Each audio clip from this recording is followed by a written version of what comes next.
La solidarité, ce n'est pas un concept si compliqué à mettre en pratique. Nous pouvons tous et toutes individuellement faire preuve de solidarité au quotidien, d'abord avec les gens qui nous entourent, puis dans nos équipes de travail. Alors comment est-ce qu'on peut le faire maintenant au quotidien? Eh bien, les choses peuvent être faites de façon simple. Mais ce qui est très intéressant, c'est qu'on se donne souvent des enjeux extrêmement élevés pour la solidarité de façon à ne pas pouvoir le faire, d'une certaine façon. Qu'est-ce que je veux dire? Je veux dire que la première solidarité que l'on pourrait avoir dans un milieu de travail ou dans n'importe quel milieu collectif, c'est une solidarité auprès de celui qui est là, à côté de nous. Non pas qu'il n'a rien, il a peut-être tout comme nous, mais il n'empêche qu'on peut faire acte de solidarité, de partage vis-à-vis de ceux qui s'approchent de nous. Regardez les gens un peu plus longtemps dans les yeux que ce qu'on fait quand on les croise dans les couloirs. C'est déjà avoir un contact, c'est déjà partager un regard. Mais on peut aussi partager une main. Lorsqu'on leur serre la main, on peut la partager d'une certaine façon. On peut la tenir, on peut faire passer quelque chose. C'est un deuxième partage. Partager un mot sincère plutôt que de dire « bonjour, ça va »,« oui, ça va ». Ça, c'est un troisième partage. Et donc, je crois que des gestes quotidiens simples à faire, ce serait pouvoir partager des regards, des mains, des mots. Et je pense qu'en dans un contexte de travail collectif, déjà un certain nombre de choses s'apaiseraient, au moins entre les personnes qui travaillent ensemble. Au quotidien, pour mettre en valeur ces gestes humanistes, il est possible de faire preuve notamment de civilité, c'est-à-dire de respect, de considération à l'égard des autres, notamment en les saluant le matin ou bien en leur tenant de la porte. On peut aussi faire preuve de professionnalisme en faisant bien son travail avec rigueur, en étant notamment ponctuel lors des réunions. Également, on peut faire preuve de bienveillance, d'altruisme, aider son prochain, ses collègues, ses supérieurs, être à l'écoute de leurs besoins pour favoriser un climat de travail qui est sain et qui est agréable. Je pense que pour poser des gestes au quotidien, pour viser plus d'égalité, donc pour être solidaire, quand on se lève le matin, qu'est-ce qu'on peut faire? Quelque chose de très simple, c'est l'utilisation d'un vocabulaire inclusif et non sexiste. Non sexiste, donc on va pouvoir choisir de féminiser notre vocabulaire, donc d'inclure le féminin et le masculin. On va pouvoir choisir d'utiliser un vocabulaire qui est plus considéré neutre, donc on va nommer épicène. Donc à la fois dans notre façon de parler, mais dans notre façon d'écrire aussi. Ça veut dire qu'on reconnaît la diversité des gens devant nous, donc la moitié étant des femmes et l'autre moitié étant des hommes. Si on utilise le masculin comme étant la seule norme universelle, bien, on invisibilise toute une partie de la population. Il faut reconnaître aussi que cette utilisation-là du vocabulaire masculin comme étant la norme, c'est aussi construit historiquement, ça n'a pas toujours été le cas, de revenir un peu en arrière et de reprendre des formulations, par exemple, auteur avec un E, mais autrice est un mot qui avait déjà existé et qui a été enlevé du vocabulaire pour évincer un petit peu les femmes de cet espace-là. Donc, dans notre vocabulaire, quand on se dirige vers les gens, de reconnaître cette diversité-là. Ça, au niveau du vocabulaire non sexiste, mais ça s'applique aussi à d'autres rapports sociaux. Si on parle du handicap, par exemple, de ne pas identifier les personnes uniquement sur la caractéristique de leur handicap, donc de parler d'handicapés, mais déjà de parler de personnes qui vivent avec un handicap, ou encore, si on parle de collègues de travail, on n'a pas à mettre l'emphase sur cette dimension-là. Si on dit, par exemple, Amélie, qui est en chaise roulante, s'est jointe à notre équipe, c'est pas pertinent. Amélie est une personne et on ne dira pas Isabelle, qui n'est pas en chaise roulante, s'est joint à notre équipe. Donc, toujours faire attention au vocabulaire qu'on utilise. Un autre élément de poser des gestes de façon à être plus solidaire avec les autres groupes ou avec les autres personnes, c'est quand nous-mêmes, on est en situation de privilège, où on a une tribune beaucoup plus facile, où on est en poste de décision, c'est de s'assurer de passer ou de laisser la parole aux gens qui vivent les réelles discriminations. Donc moi, comme femme blanche, j'ai un certain privilège, ça ne m'appartient pas de parler au nom des personnes racisées. Donc dans les espaces que moi j'occupe, c'est de s'assurer d'inviter ces personnes-là, d'entendre ce qu'ils et elles ont à dire et aussi de mettre en œuvre les recommandations qu'elles-mêmes pourraient donner. Donc quand on ramène ça au rapport homme-femme, on va souvent utiliser le concept de mansplaining ou de m'explication en français, mais le mansplaining est quand même plus utilisé, qui va être par des hommes d'expliquer aux femmes leur propre réalité comme s'ils la comprenaient mieux. Donc, c'est souvent un geste solidaire à faire, c'est se taire, c'est écouter et c'est laisser la parole aux autres. Pour moi, la solidarité, c'est la reconnaissance que dans la position que j'occupe, quelle qu'elle soit, il y a des chances que je bénéficie de privilèges sans m'en rendre compte. D'autres n'ont pas les mêmes privilèges. Qu'est-ce que je fais pour partager ces avantages? Ça peut être de l'information, de l'accès à l'information privilégiée, ça peut être de l'aide, ça peut être du savoir ou du savoir-faire. Donc, qu'est-ce que je suis prêt à faire pour offrir ce même genre d'opportunités ou de ressources à d'autres personnes dans le contexte structurel dans lequel nous sommes n'en bénéficient pas ou peu? Pour favoriser la réussite organisationnelle, on gagne à favoriser un climat de travail sain, où est-ce que les gens sont respectés, se sentent impliqués, et aussi de favoriser une co-responsabilité, où est-ce que chacun se sent responsable du bien-être des autres. Le management responsable des équipes de travail commence par la reconnaissance que le conflit, ça fait nécessairement partie de la réalité du travail d'équipe. Les conflits d'équipe sont inévitables. En fait, c'est une réalité sociale. Dès qu'on est en interaction avec une autre personne, on est susceptible de vivre des conflits interpersonnels, notamment parce qu'on a des histoires différentes, donc des référents différents, des perceptions différentes, des objectifs différents qui sont tous une source de conflit. Lorsque les personnes sont en interaction, puis plus précisément en interdépendance, notamment comme dans les travaux d'équipe, on est encore plus susceptible de vivre des conflits interpersonnels. Alors, il y a 3 conditions pour qu'il y ait conflit interpersonnel, notamment qu'il y ait au moins 2 personnes qui soient en relation et qui aient un objectif en commun qui fait l'objet de désaccords.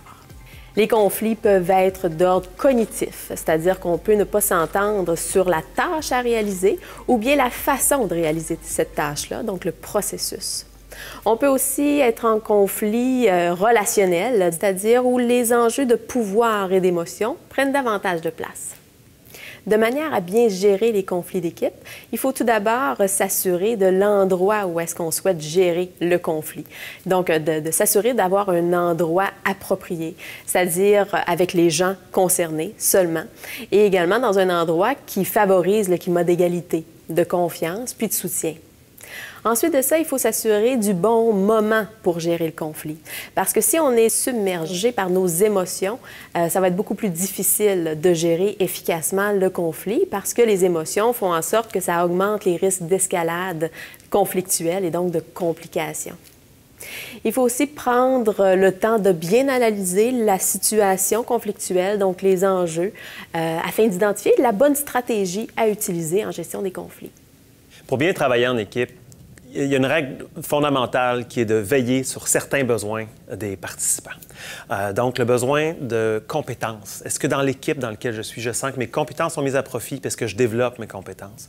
Est-ce que ce que l'on fait a du sens puis contribue? Est-ce que j'ai un sentiment de cohérence ou d'autodétermination dans ce que je fais? Puis finalement, est-ce que je me sens apprécié?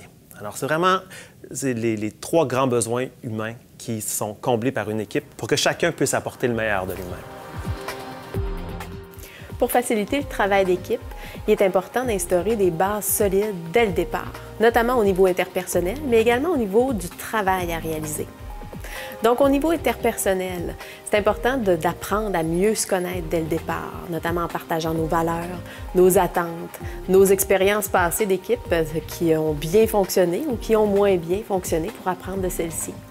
Notamment de favoriser la coopération, l'entraide, donc de se soucier les uns des autres, de favoriser une bonne communication, donc de mettre en place des mécanismes de circulation d'informations qui sont efficaces, puis être en mesure aussi de transmettre un feedback constructif à ses collègues. Au niveau du travail à réaliser, donc premièrement, il faut bien s'entendre sur la tâche à réaliser, puis les objectifs qu'on souhaite atteindre. Donc, prendre le temps de brainstormer là-dessus pour s'assurer qu'on s'est tous et toutes bien compris. Deuxièmement, c'est de s'assurer d'un processus efficace et également de faire un suivi du niveau d'avancement de l'atteinte des objectifs et de se donner du feedback en cours de route pour faire preuve d'ouverture aussi face au changement puis à la modification là, de certaines façons de faire pour être encore plus optimales. Il existe des trucs pour faciliter le travail d'équipe sur interface virtuelle. C'est un enjeu majeur parce que la grande majorité des équipes aujourd'hui vont se concerter sur des interfaces virtuelles comme Skype et compagnie. Un des premiers éléments, c'est de prendre un temps pour se rencontrer en personne, pour vraiment faire contact, connaissance. Encore là, l'idée d'aller prendre une bière ensemble, mais d'avoir un moment social où est-ce qu'on peut avoir le sens de l'autre, être en mesure de sentir c'est quoi son énergie. Parce que dans le rapport virtuel, il y a toute une perte au niveau du non-verbal qui va venir miner parfois la qualité ou la fluidité de la communication. Ensuite, on gagne à encourager l'ensemble du groupe à se sentir responsable de la qualité des relations, de la dynamique de l'équipe. Que chacun se sente responsable de ça, pas dire « moi, je suis sur le mode tâche, puis il y a d'autres personnes qui sont relationnelles, ils vont s'occuper de la qualité du climat ». C'est vraiment la responsabilité de chacun parce qu'en face à face, il est plus facile pour chacun de sentir s'il y a quelque chose qui accroche. Mais à distance, vraiment, tout le monde doit y aller de ses impressions par rapport à qu'est-ce qui nous empêche de bien fonctionner en ce moment. Privilégier le contact visuel aussi va être quelque chose de majeur. On gagne à privilégier Skype et FaceTime, par exemple, par rapport au téléphone, dans la mesure où, lorsqu'on communique d'une personne à l'autre, en fait, il y a 7 % de notre attention qui va au contenu de ce qu'ils nous disent. Et il y a 93 % de notre attention qui vont au paralangage, c'est-à-dire à tout mon non-verbal, pour essayer de voir est-ce que ça cadre avec ce que la personne dit? Est-ce que je peux faire confiance à cette information-là? C'est comme si ça vient nous donner un contexte pour apprécier le sens de ce qui est dit. Et donc, ça rend la communication beaucoup plus fluide. C'est important aussi de clarifier c'est quoi nos attentes par rapport au délai de réponse. Pour certaines personnes, on répond à la minute ou à la seconde et dans d'autres contextes, c'est pas possible de répondre avant plusieurs jours. Alors, ces ruptures-là de rythme peuvent susciter de l'incompréhension puis de la frustration. Je fais une intervention ou j'écris quelque chose à un partenaire, puis cette personne-là ne me revient pas pendant 2-3 jours. Je peux vraiment avoir le sentiment qu'elle me boude alors que ça n'a strictement rien à voir. Alors, il y a une espèce d'élément de contingence dans le temps. La ponctualité aussi, c'est le nerf de la guerre, une marque de respect fondamentale dans le travail à distance. Cette idée-là d'être ponctuel, d'arriver à l'avance en s'assurant que tout fonctionne bien. Peut-être un dernier élément qui va venir aussi jouer sur la qualité du travail en équipe, c'est de limiter la durée des rencontres à 1 heure. Parce que c'est vraiment la qualité de notre attention, particulièrement sur ce type d'interface-là, chute dramatiquement après 1 heure, ou en tout cas, à tout le moins, prendre des pauses à toutes les 50 minutes, des petites pauses de 10-15 minutes. Ça va permettre encore là d'être frais, dispo, puis véritablement engagé.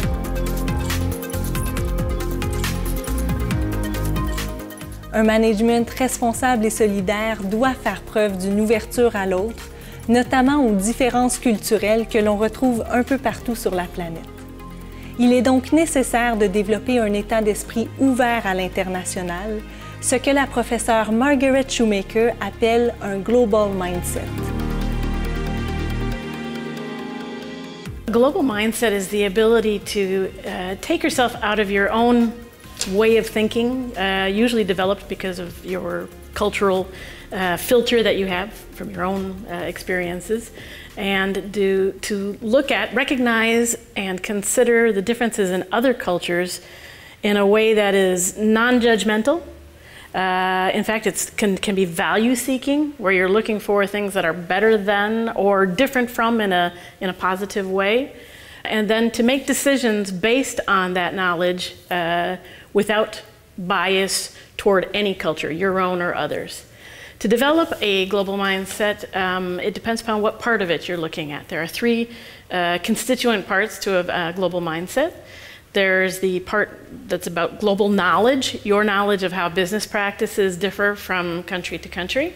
That obviously is something that you can study. You can get it through reading, through experience, going to other places, doing jobs in other places, and also through taking classes. The second element is the element of attitude. Attitude also is something that you can actually work on. It's not something that you're locked into, but it's about having an openness to other people, other ideas, other ways of doing things, It's about having a sense of adventure. I once heard somebody express it as being comfortable with being uncomfortable. The third element is the aspect of people skills. How good are you at pulling people out of themselves? The ability to be diplomatic, to play the diplomat in a social setting. So there's three different elements, and how you develop them is in part a function of your personality, your opportunities, because some people have to make do with secondary types of experiences as opposed, reading, etc., as opposed to actually living it. But it's possible to develop just as a purposeful type of exercise where you read and work on it. Cet état d'esprit, cette ouverture aux autres, est une habileté importante à développer dans le cadre d'un management responsable, notamment quand on aborde le sujet de la diversité en entreprise. Ce sera le thème de la prochaine capsule.